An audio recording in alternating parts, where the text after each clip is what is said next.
It's good to have you back. Well, in the last few days, many of us would have seen that video currently circulating on social media as well as in the news of a Free State teacher shoving a pupil. But the big question is, are teachers well equipped to discipline children in schools? Legal researcher in Section 27's Education Rights Program, Mila Harding, joins me now to weigh in on this particular issue that, of course, blew the whole country with shock. Mila, good to have you, and thank you so much for your time. That's the question that we're directing to you. Are teachers actually well equipped to handle discipline in classrooms?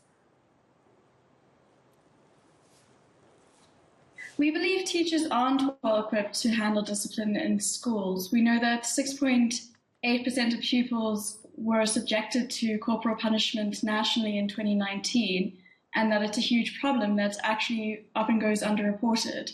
I know in the story that you're talking about, there was evidence that the teacher was actually intimidating the students, asking them not to tell about the corporal punishment, and there was culture of silence there. What do you think is part of the reason for the continual use, of corporal punishment in schools? Also that sort of almost resistance that we're seeing between, a pupil and a teacher. There seems to be lack of respect there, if you could see just by body language on that video alone. What do you think is part of the reason for this behavior?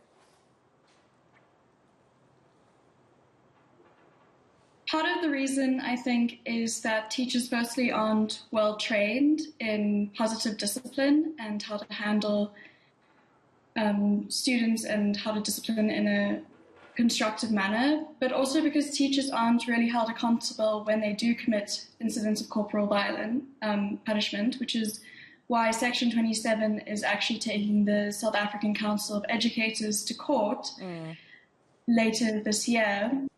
To hold them accountable for their failure to discipline teachers properly for committing acts of assault against learners. Yeah, and how do you think teachers should be held accountable? What consequences do you think should lie ahead for teachers who behave in this manner?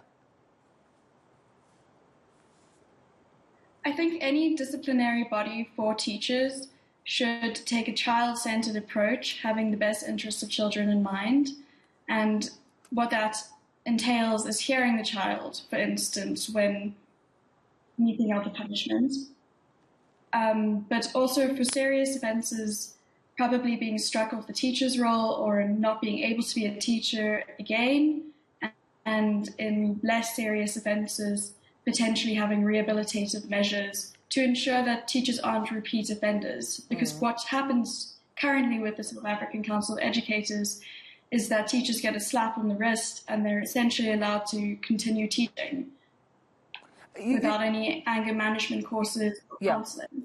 I mean, Mila, I'm sure you're raising this because there are, there's an impact this has on pupils. There's a knock-on effect, either short-term or even long-term, for a pupil who's been shoved, as you've seen in the clip just earlier on. Take me through what those are. I'm sure amongst other things would be, of course, having to attend to, a medical doctor to check how they are physically. But even psychologically, surely there should be an impact on the pupil who's at the receiving end of a teacher's behavior like that.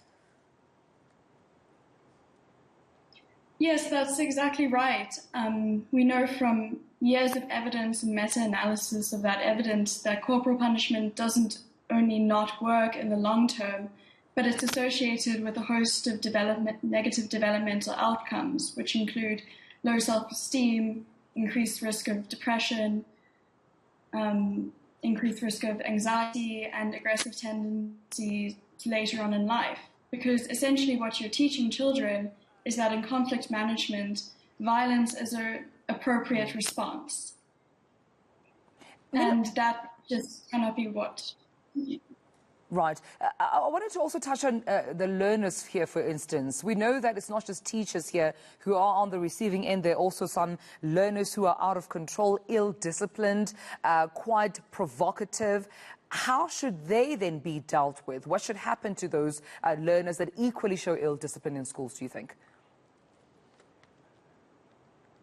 There are forms of positive discipline that can be implemented, which is the type of discipline where the respect for the learner is maintained and tolerance is maintained, and teachers would respect the dignity and right of children to be free from violence while disciplining children. So detention is an example of that, or being told to pick up litter is an example of that.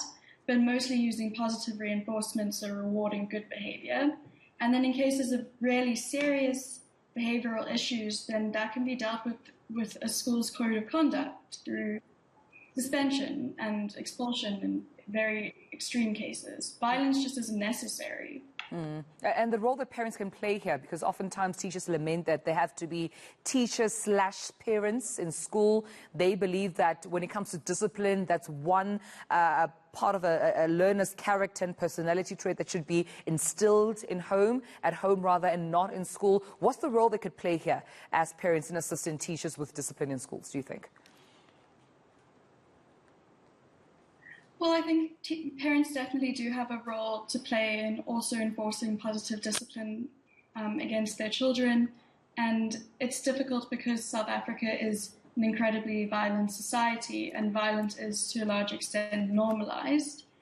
But we do have to remember that teachers are professionals who've gone into the profession to teach and respect children. And so even if parents aren't properly disciplining their child, then teachers can't use that as an excuse to mete out violence against them. Absolutely. Well, Mila, we'll have to leave it there. I appreciate you speaking to us this morning. Mila Hardin from Section 27's Education Rights Program, speaking to us at the back of that viral video, doing the rounds on social media, but also amongst different news agencies. That teacher from the Free State Province shoving a pupil, was it ethical? Absolutely not. There should be a level of discipline, the ethics, of course, which teachers abide by. All right.